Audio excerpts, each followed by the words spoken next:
फिर वो कहता है कि हमारे यहाँ इंग्लैंड में तो गांव गांव में स्त्रियों को मारते पीटते हैं, जला भी दे देते हैं। आपको मालूम है यूरोप में 2500 साल एक परंपरा चली है विच हंटिंग।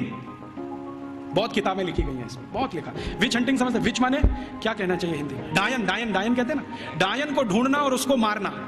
ये बहुत बड़ा खेल चलता था यूरोप के सभी देशों में, Germany, France, Sweden, Switzerland, Denmark, Norway, सब देशों में, और 2500 साल चलता था।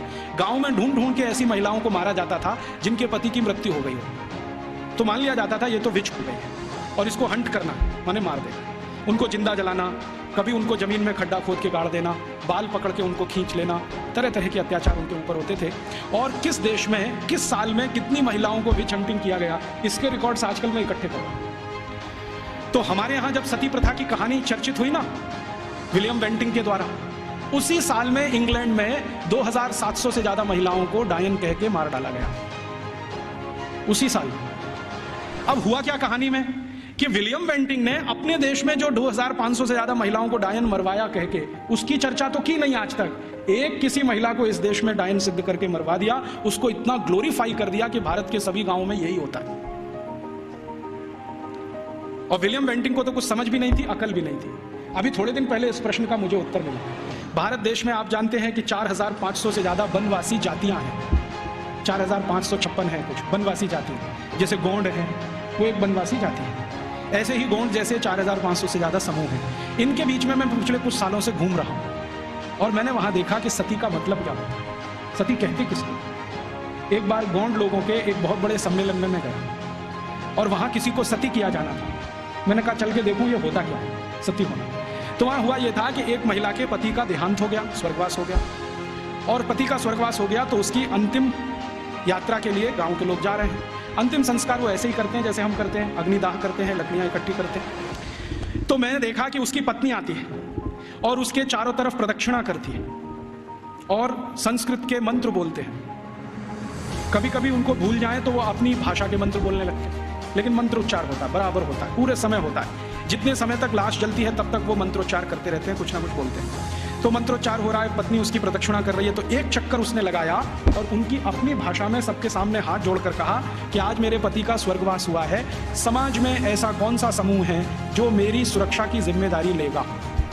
वो प्रश्न पूछ रही है और बड़े सुंदर शब्दों में वो कह रही है कि भारत के शास्त्रों ने हमेशा स्त्री को सुरक्षित रहना ये आवश्यक है, क्योंकि उसको जीवन बढ़ाना है, तो इसलिए उसको सुरक्षा की जरूरत है। प्राकृतिक सुरक्षा भी चाहिए, दूसरे तरह की भी सुरक्षा। क्या मेरी बेटियां जिम्मेदारी लेंगी?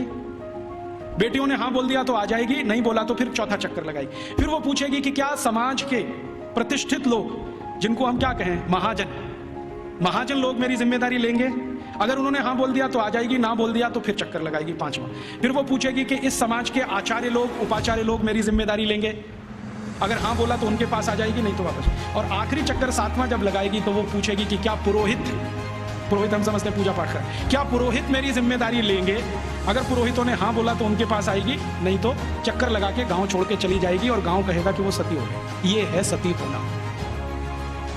और इसको बिगाड़ दिया अंग्रेजों ने। क्या कहा कि उसको जबरदस्ती चिता में धकेल देंगे और ये कर देंगे। फिर वो जाती कहाँ है, उसके पीछे पीछे मैं गया तो उस गांव का कोई मंदिर होगा, वहां जाएगी और अपना बाकी जीवन उसी मंदिर में बिताएगी। वो ये कहती है कि जब कोई जिम्मेदारी नहीं लेगा तो अब भगवान मेरे लिए जिम्मेदारी लेंगे। तो मंदिर में जाके पूजा करेगी, पाठ करेगी, अपना जीवन उसी से चलेगा उसका। और जैसे ही वो मंदिर में जाके पाठ पूजा करने लगेगी तो समाज की आदरणीय हो जाएगी और सब उसको साष्टांग दंडवत प्रणाम करेंगे। फिर हम गोंड लोग कहेंगे कि ये हमारी सती है।